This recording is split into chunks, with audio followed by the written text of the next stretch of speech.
Warning, this video contains material that some viewers may find disturbing. All original source material is in the description below. Viewer discretion advised.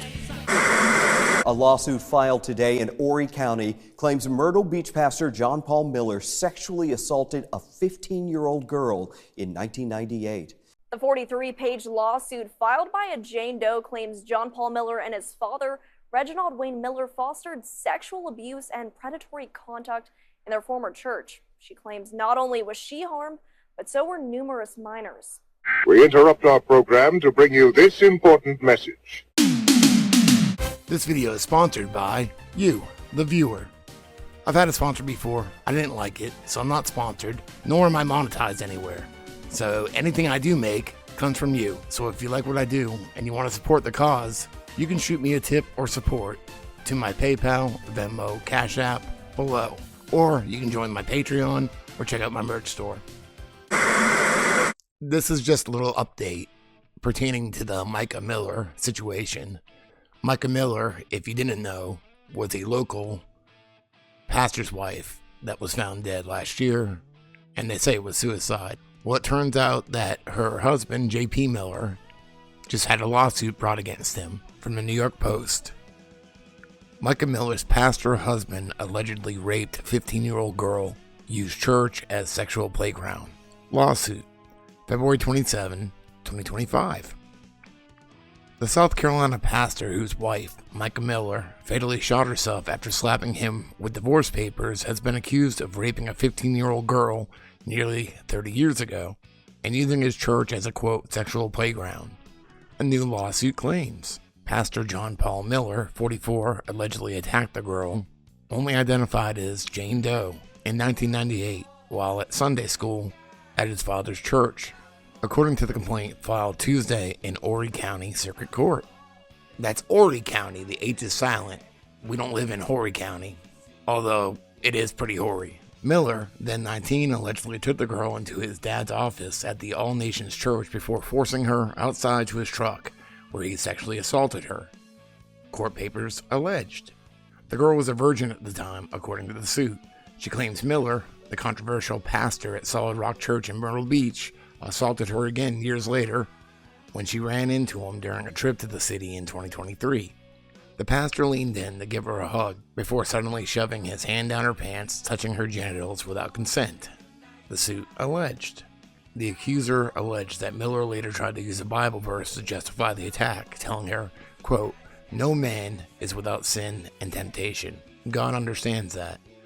The suit, which also names All Nations Church and Solid Rock Church as defendants, accuses him and other leaders of covering up a pattern of alleged abuse over the years.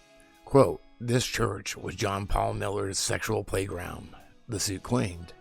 The alleged victim said she felt immense guilt after learning about the death of Miller's wife last year, and believed if she had spoken up sooner, she could have prevented more harm. Quote, "She had heard that there were multiple other victims over the years," her attorney, Randall Hood, told WBTV. "And it is her hope that in bringing light to the situation, that it would keep it from ever happening again." Do you have any reaction to the allegations against you? Did you rape the girl in 1998? Could y'all back up and stay away from me, please? This is public property. Did you rape that girl in 1998? Did you touch her inappropriately in 2023? And it turns out J.P. Miller's father, Reginald Wayne Miller, had quite a few scandals himself back in the day. In the late 1980s, a Florence TV station devoted a 5-part investigative report detailing Miller's own personal scandal, according to an affidavit filed by his former wife, Susan Miller, during their divorce proceedings. Students from Gloryland Bible College accusing Miller of making sexual advances towards them. Their identities were obscured, but the allegations severely tarnished his reputation. Susan was learning of her husband's alleged indiscretions through other means as well. The same affidavit from the divorce said her, quote, "world began to crumble" after she learned Miller had allegedly made sexual advances towards male Bible students as well. Incidents she learned of only after being approached by their concerned wives. In September 2006, Reginald Wayne Miller was arrested in a bathhouse at Myrtle Beach State Park. The The Horry County Police Department charged him with lewdness and prostitution after he allegedly exposed himself to an undercover officer. Though Miller entered a pretrial intervention program, resulting in the charge against him being expunged, the incident appears to have precipitated his departure from Myrtle Beach, and he relocated to Marion, South Carolina, which is about an hour west of here.